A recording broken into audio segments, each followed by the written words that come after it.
आपको कराऊंगा जो आपके एग्जाम में आपको देखने को मिलेंगे। उसके अलावा कुछ क्वेश्चंस मैं आपको करंट अफेयर के भी करवाऊंगा जो 2025 के सबसे इंपॉर्टेंट क्वेश्चंस हैं। चलिए तो साथियों इन सवालों में से चेक करिएगा कि कितने सवाल आपके बिल्कुल सही हैं। आज की इस वीडियो में साथियों 65 क्वेश्चंस हम लोग करेंगे और इनमें से साथियों 25 क्वेश्चंस आपके बिल्कुल सही होना चाहिए। ये टारगेट लेकर आपको चलना है। तो पहला सवाल है आपकी स्क्रीन पर, करके विजयनगर राज्य की स्थापना साथियों किसने की थी? तो आपका जवाब अगर ऑप्शन नंबर सी है तो बिल्कुल सही है, यानी कि हरिहर और बुक्का ने ही विजयनगर राज्य की स्थापना की थी।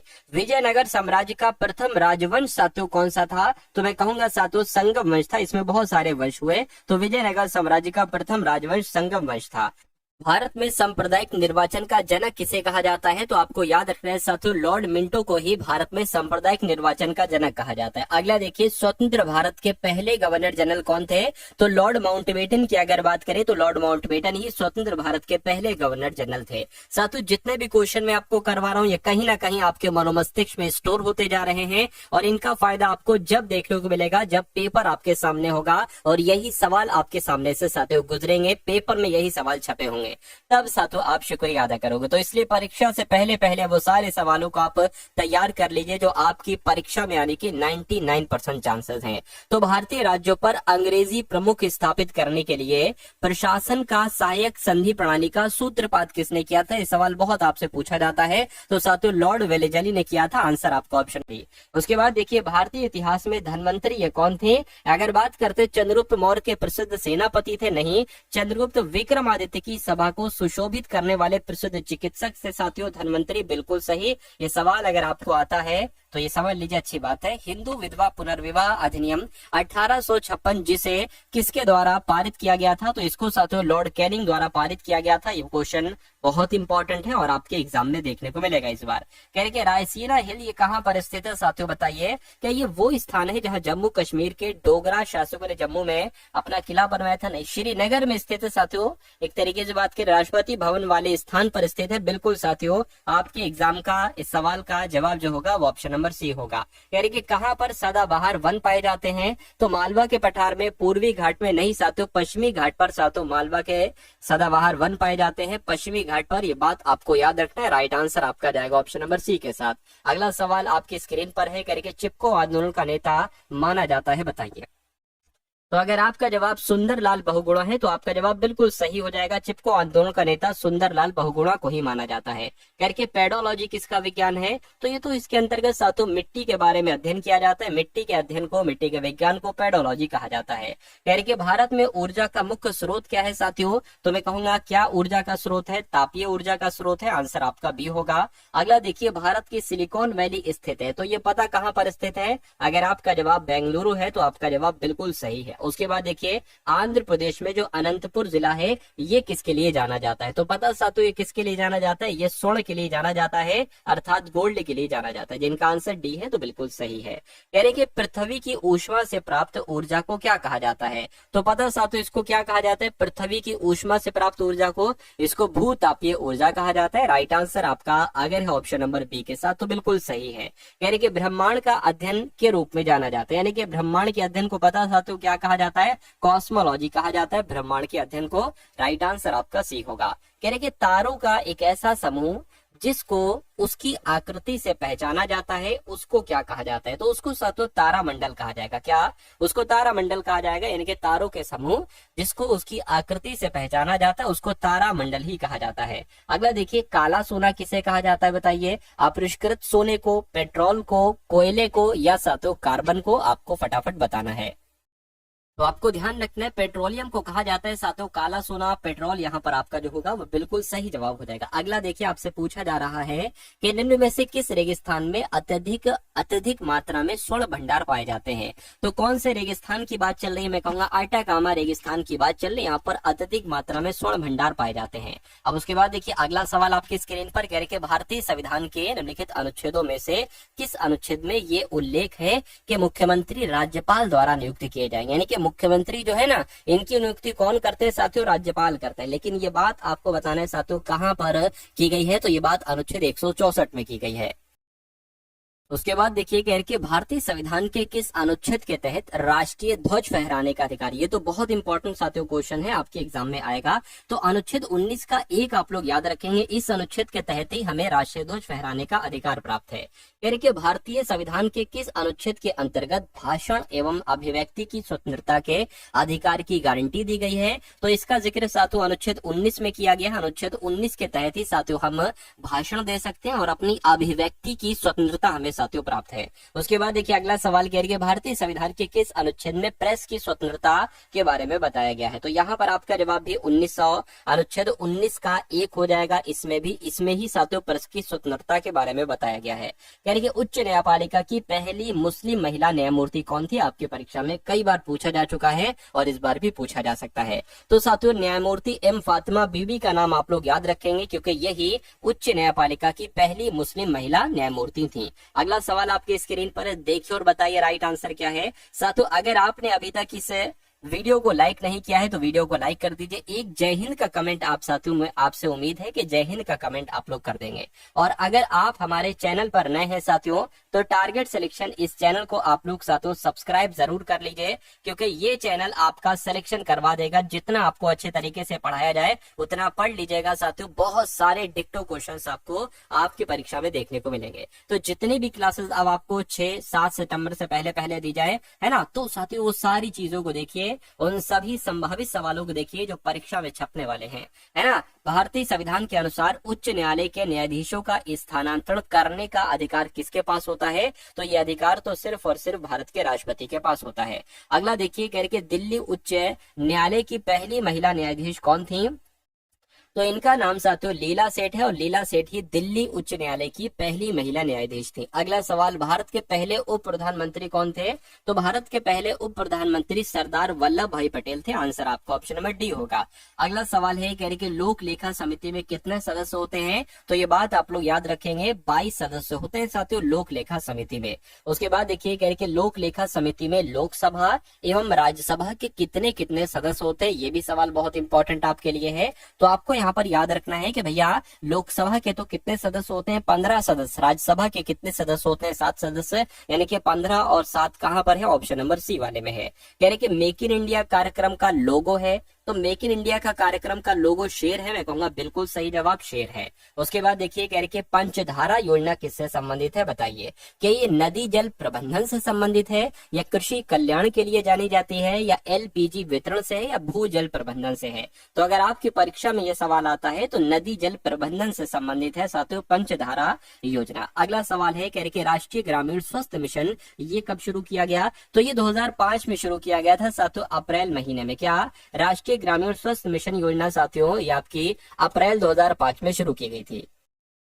उसके बाद देखिए कह रहे कि प्रधानमंत्री आवास योजना का लक्ष्य हर व्यक्ति को कौन से वर्ष तक आवास प्रदान करना था। तो साथियों ये 2022 तक का समय दिया गया था लेकिन अभी तक ये कंप्लीट नहीं हो पाया है। तो प्रधानमंत्री आवास योजना का लक्ष्य हर व्यक्ति को 2022 तक आवास प्रदान करना था, है ना। उसके बाद देखिए अगला सवाल कह रहे हैं मेक इन इंडिया कार्यक्रम की शुरुआत कब हुई थी। तो इसकी शुरुआत 2014 के सितंबर माह में हुई थी। आंसर आपका भी होगा। अगला देखिए कह रहे बहुत इंपॉर्टेंट क्वेश्चन है। देखिए कह रहे कि यदि कोई वस्तु स्थित है या निश्चित वेग से एक सीधी रेखा पर गति कर रही है तो यदि उस पर कोई बाह्य बल नहीं लगाया जाए तो वो अपनी प्रारंभिक अवस्था में ही बनी रहती है। इसको क्या कहा जाता है। तो इसको न्यूटन के घर्षण का नियम कहा जाता है। नहीं, न्यूटन की गति का प्रथम नियम कहा जाता है। बिल्कुल सही साथियों यही होता है न्यूटन की गति का प्रथम नियम, है ना। कि अगर कोई वस्तु है ना, तो वो निश्चित वेग से एक सीधी रेखा पर गति कर रही है तो अगर उस पर कोई बाह्य बल नहीं लगाया जाए तो वो अपनी प्रारंभिक अवस्था यानी कि उसी गति में चलती बनेगी। तो इसको ही साथियों न्यूटन का गति का पहला नियम कहा जाता है। अगला सवाल करके कौन सा नियम रॉकेट प्रणोदन में शामिल होता है। तो किसकी बात चल रही है साथियों, न्यूटन गति के पहले नियम की साथियों, नहीं दूसरे नियम की, नहीं साथियों तीसरे नियम की, यानी कि रॉकेट प्रणोदन में शामिल होता है कौन सा नियम, तो न्यूटन के गति का तीसरा नियम शामिल है। कह रहे 72 किलोमीटर प्रति घंटा वेग का अर्थ क्या होता है। देखिए यहाँ पर किलोमीटर प्रति घंटा जो कि चाल है साथियों, इस चाल को मीटर प्रति सेकंड में बदला गया। तो कभी भी अगर आपको कुछ भी चाल दे दी जाए और कहा जाए इसको मीटर प्रति सेकंड में बदलिए, तो हमेशा उसको 5/18 से साथियों गुणा कराना होता है ना। ये बात क्लियर। 18 चौक 72 हो जाएगा, 4 पंजे 20 हो जाएगा, यानी कि इसकी चाल हो जाएगी 20 मीटर प्रति सेकंड हो जाएगी। 20 मीटर प्रति सेकंड कहाँ पर लिखा? ऑप्शन नंबर सी में लिखा है। अच्छा, अगर आपसे कहा जाता यहाँ पर 20 मीटर प्रति सेकंड आ जाता और कहा जाता कि इसको किलोमीटर प्रति घंटे में बदलो, तो किलोमीटर प्रति घंटे में बदलोगे तो इसका उल्टा, अभी 5/18 से गुणा किया गया था, अब 18/5 से इसका गुणा किया जाएगा, तो क्या आता है साथियों? 4 आ जाएगा। 18 चौक क्या हो जाएगा? 72 किलोमीटर प्रति घंटा हो जाएगा, है ना। तो ऐसे कन्वर्टिंग सिस्टम आप लोग याद रखेंगे। उसके बाद देखिए कह रहे राइट बंधुओं ने दुनिया की पहली सफल नियंत्रित संचालित उड़ान को कब पूर्ण किया था? तो साथियों 1903 में उड़ान को पूरा किया था। आंसर आपका जाएगा ऑप्शन नंबर डी के साथ। अगला सवाल आपकी स्क्रीन पर है, कह रहे राइट बंधुओं का नाम बताइए जिन्हें हवाई जहाज के आविष्कार का श्रेय दिया जाता है। तो इनकी अगर बात करते हैं साथियों, आप लोग याद रखेंगे विल्बर और ऑरविल आपके सवाल का बिल्कुल सही जवाब हो जाएगा। इंपॉर्टेंट क्वेश्चन है ये। कह रहे निम्नलिखित में से किस वैज्ञानिक ने केवलर का आविष्कार किया था? तो साथियों केवलर का आविष्कार किसके द्वारा किया गया था? नाम इनका क्या है? ये आपसे कुल मिला के पूछा जा रहा है, बताइए। चलिए,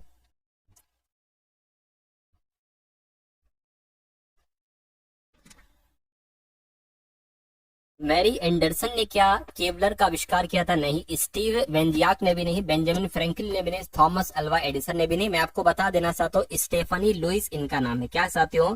स्टेफनी, है ना। आप लोग याद रखेंगे स्टेफनी लुइस इनका नाम है। पूरा नाम है स्टेफनी लुइस कोवलेक। क्या साथियों? कोवलेक।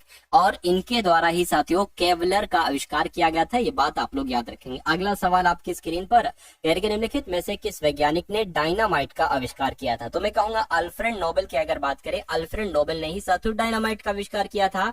उसके बाद देखिए करके सिलिका जेल की छोटी थैली अक्सर गोलियां व पाउडर के रूप में दवाइयों की बोतलों में आप देखते हैं। आप इसको क्यों देखते हैं? क्योंकि ये जीवाणुओं को मारता है। क्या ये रोगाणु और जीवाणुओं को मारता है? ये नमी को सोख लेता है। बिल्कुल सही जवाब, ये नमी को सोख लेता है साथियों, इसलिए आंसर आपका सी होगा।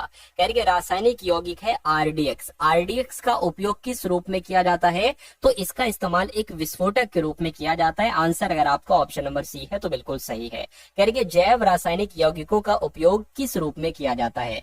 तो जैव रासायनिक यौगिकों का उपयोग जो किया जाता है वो त्वचा के उपचार के लिए, बिल्कुल खाद्य के संरक्षण के लिए, बिल्कुल खाना पकाने के तेल के रूप में, बिल्कुल साथियों। यानी कि आपका जवाब जो होना चाहिए वो ऑप्शन नंबर डी होना चाहिए। उसके बाद देखिए अगला सवाल है, कह रहे कि एक आम बीमारी है जो मानव के शरीर के किस भाग को साथियों प्रभावित करती है? ये आपसे पूछा जा रहा है।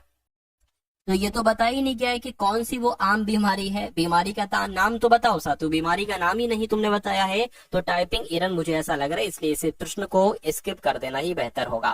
कह रहे निम्नलिखित में से कौन से विटामिन की कमी से रतौंधी रोग होता है जो मानव में पूर्ण दृष्टिहीनता का कारण बन सकता है? तो विटामिन ए की कमी से साथियों, क्या विटामिन ए की कमी से रतौंधी नामक रोग होता है? ये बात आप सभी लोगों को मालूम होना चाहिए। उसके बाद देखिए कह रहे किस विटामिन की कमी के कारण इंसानों में रक्त अल्पता रोग यानी कि एनीमिया होता है? तो अभी जो आपने रतौंधी रोग देखा वो विटामिन ए की कमी से, जो रक्त अल्पता नामक रोग देखा वो विटामिन B12 की कमी से साथियों होता है। ये बात आप लोग याद रखेंगे। उसके बाद देखिए कह रहे प्रकाश संश्लेषण के दौरान हरे पौधे सूर्य के प्रकाश से ऊर्जा का उपयोग कार्बन डाइऑक्साइड और पानी को संश्लेषित करने के लिए करते हैं। तो यहाँ पर अगर बात करते हैं साथियों, यहाँ पर एक खाली जगह है, इस खाली जगह में आपको बताने कौन से शब्द आएगा। तो मैं कहूंगा यहाँ पर साथियों क्या आ जाएगा आपके लिए?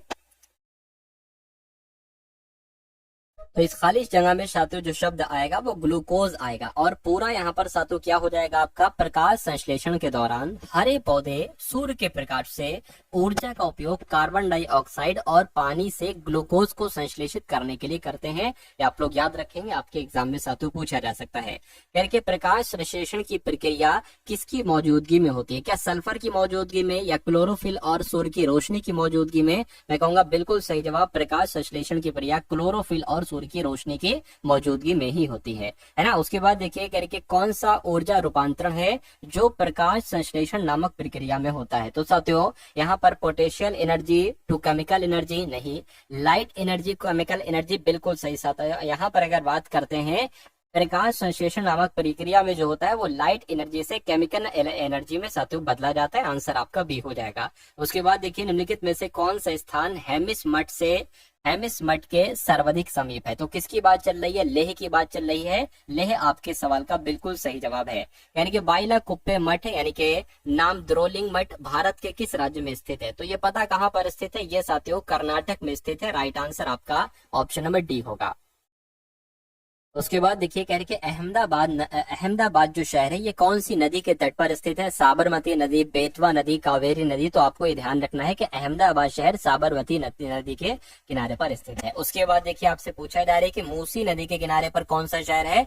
तो मूसी नदी के किनारे पर साथियों हैदराबाद शहर है। राइट आंसर आपका बी होगा। उसके बाद देखिए जमशेदपुर ये किस नदी के तट पर स्थित है? तो जमशेदपुर की अगर बात करते हैं साथियों ये स्वर्ण रेखा नदी के तट पर स्थित है। क्या स्वर्ण रेखा नदी के तट पर स्थित है साथियों जमशेदपुर नामक शहर। कह रहे कि माउंट एवरेस्ट कहां पर स्थित है? तो माउंट एवरेस्ट की अगर बात करते हैं ये साथियों नेपाल में स्थित है। आंसर आपका बी होगा। उसके बाद देखिए एफएल टावर ये कहां पर स्थित है? तो एफएल टावर की अगर बात करते हैं ये साथियों पेरिस में स्थित है। उसके बाद देखिए कह रहे कि एलएससी पैलेस कहां पर स्थित है? तो एलएससी पैलेस की अगर बात करें ये कहां पर स्थित है आपसे पूछा जा रहा है।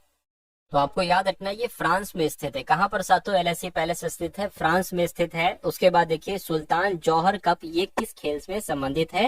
यानी कि किस खेल में साथियों दिया जाता है? तो ये हॉकी के खेल में दिया जाता है सुल्तान जौहर कप। उसके बाद देखिए कह रहे कि 16 यार्ड हिट शब्द ये किस खेल से संबंधित है? तो ये साथियों आपको याद रखना है फील्ड हॉकी से संबंधित है। आंसर आपका ऑप्शन नंबर बी होगा। कहने के महाराजा रणजीत सिंह गोल्ड कप ये किस खेल से संबंधित है? तो ये साथियों ये भी हॉकी से संबंधित है। महाराजा रणजीत सिंह गोल्ड कप ये इंपॉर्टेंट क्वेश्चन है साथियों, ये आप सभी लोगों को याद रखना है। कुछ क्वेश्चन हम लोग देखेंगे अभी करंट अफेयर के। कह रहे के मुरुगप्पा गोल्ड कप ये किस खेल से संबंधित है? ये आपसे पूछा जा रहा है। तो ये साथियों हॉकी से संबंधित है, आपको याद रखना है। उसके बाद देखिए अगला सवाल कह रहे कि इनमें से कौन सी ऑफ पपीज नामक पुस्तक के लेखक हैं? तो अगर बात करते हैं साथियों अमित घोष की, तो अमित घोष ही सी ऑफ पपीज नामक पुस्तक के लेखक हैं। उसके बाद देखिए कह रहे कि कौन सी पुस्तक मुंशी प्रेमचंद ने लिखी थी? तो गीतांजलि नहीं, गोरा नहीं, निर्मला, चौखोर वाली। मैं कहूंगा निर्मला जो पुस्तक थी ये साथियों मुंशी प्रेमचंद के द्वारा लिखी गई थी। राइट आंसर अगर आपका ऑप्शन नंबर सी के साथ है तो बिल्कुल सही है। उसके बाद साथियों अब यहाँ से आपके सामने पूरी 2025 के एकदम टॉप लेवल के मैं करंट अफेयर के सवाल साथियों स्टार्ट करने वाला हूँ। तो इन सातों करंट अफेयर के सवालों को भी देख लीजिए क्योंकि यहाँ से डायरेक्ट आपके एग्जाम में करंट अफेयर के सवाल पूछे जाएंगे। लगभग साथियों 10 से 12 सवाल आपको देखने को मिलेंगे आपके एग्जाम में। चलिए तो कहने के भारत का 58वां टाइगर रिजर्व किस राज्य में स्थापित किया गया है? तो साथियों ये मध्य प्रदेश में स्थापित किया गया। आंसर आपका सी होगा। उसके बाद देखिए साथियों अगला सवाल है कह रहे किसे आर्द्र भूमि के विवेकपूर्ण उपयोग के लिए रामसर पुरस्कार मिला है? तो साथियों किसको मिला है? जयश्री वेंकटेशन को मिला है। बिल्कुल सही जवाब, आपका आंसर ऑप्शन नंबर बी होगा। उसके बाद देखिए भारत किस देश के साथ मिलकर एक्सरसाइज खंजर 12 का आयोजन कर रहा है? तो अगर बात करते हैं साथियों किर्गिस्तान की, तो किर्गिस्तान के साथ मिलकर भारत किर्गिस्तान के साथ मिलकर एक्सरसाइज खंजर 12 का आयोजन कर रहा है। उसके बाद देखिए आपसे कहा जा रहा है कि किस राज्य मंत्रिमंडल ने कोचिंग सेंटरों को विनियमित करने वाले विधेयक को मंजूरी दी है? तो मैं कहूंगा साथियों राजस्थान आपका राइट आंसर हो जाएगा क्योंकि राजस्थान की राज्य मंत्रिमंडल ने कोचिंग सेंटर्स को विनियमित करने वाले विधेयक को मंजूरी दी है। उसके बाद देखिए किसने रवांडा ओपन टेनिस टूर्नामेंट का युगल खिताब जीता है? तो किसने जीता है साथियों? सिद्धांत बंटिया ने जीता है और अलेक्जेंडर डोंस्की ने जीता है। यानी कि आपके सवाल का जवाब जो होगा वो ऑप्शन नंबर सी होगा। अगला देखिए साथियों कह रहे कि अस्त्र MK3 मिसाइल का नाम बदलकर क्या रखा गया है? तो इसका नाम बदलकर साथियों गांडीव रखा गया। क्या साथियों गांडीव रखा गया, ये बात आपको याद रखना है। उसके बाद देखिए कह रहे कि किसने SE-2000 सेमी क्रायोजेनिक इंजन का सफलतापूर्वक परीक्षण किया है? तो साथियों किसने किया है? इसरो ने किया है। इसरो आपका आंसर हो जाएगा। और इसरो की फुल फॉर्म क्या होती है एक बार साथियों कमेंट सेक्शन में आप लोग मुझे बताइएगा। उसके बाद देखिए कह रहे कि कौन दुनिया का तीसरा सबसे मजबूत बीमा ब्रांड बना है? तो साथियों LIC की बात चल रही है। LIC की फुल फॉर्म क्या होती है? लाइफ इंश्योरेंस कॉर्पोरेशन होती है। उसके बाद देखिए कह रहे कि किसे HPCL का अध्यक्ष और प्रबंध निदेशक नियुक्त किया गया है? तो मैं कह सकता हूँ साथियों विकास कौशल इनका नाम है और विकास कौशल को ही HPCL का अध्यक्ष और प्रबंध निदेशक नियुक्त किया गया है। कह रहे कि विश्व ऑडियो विजुअल एंटरटेनमेंट समिट का आयोजन कहां पर किया गया है? तो इसका आयोजन साथियों नोएडा में किया गया है। या मुंबई में किया गया? तो मैं कहूंगा साथियों मुंबई में किया गया है। मुंबई आपके सवाल का बिल्कुल सही और सटीक जवाब हो जाएगा। उसके बाद देखिए करके प्रधानमंत्री मोदी किस देश के राष्ट्रीय दिवस समारोह में मुख्य अतिथि के रूप में शामिल होंगे? तो ये साथियों मॉरिशस में होंगे। मॉरिशस देश के राष्ट्रीय दिवस समारोह में मुख्य अतिथि के रूप में शामिल होंगे। उसके बाद देखिए कौन 2025 के विश्व जूनियर शतरंज चैंपियनशिप बने हैं? तो कौन बने साथियों? प्रणव वेंकटेश बने हैं। आंसर आपका जो जाएगा वो ऑप्शन नंबर बी के साथ जाएगा। उसके बाद देखिए करके किसने 5वां एशियाई महिला कबड्डी खिताब जीता है? तो किसने जीता है? मैं कहूंगा अपने देश भारत ने जीता है, यानी कि भारत आपके सवाल का बिल्कुल सही जवाब है। यानी कि कौन सा देश रूस और ईरान के साथ मिलकर चाबहार के नजदीक सैन्य अभ्यास करेगा? तो कौन सा देश करेगा? चीन करेगा। यानी कि चीन देश रूस और ईरान के साथ मिलकर चाबहार के नजदीक सैन्य अभ्यास करेगा। अगला सवाल देखिए करके कोल इंडिया लिमिटेड ने स्वच्छ कोयला ऊर्जा तथा नेट जीरो केंद्र स्थापित करने के लिए किस आईआईटी के साथ एमओयू पर हस्ताक्षर किए हैं? तो यहाँ पर आपका जवाब जो जाना चाहिए वो आईआईटी हैदराबाद के साथ साथियों आपका जवाब जाना चाहिए। उसके बाद देखिए अगला सवाल कह रहे कि आईसीसी चैंपियंस ट्रॉफी 2025 किसने जीती है? तो साथियों किसने जीती है? अपने देश भारत ने जीती है। भारत आपके सवाल का बिल्कुल सही और सटीक जवाब हो जाएगा। अगला सवाल आपकी स्क्रीन पर है, देखिए और बताइए राइट आंसर क्या होगा। साथियों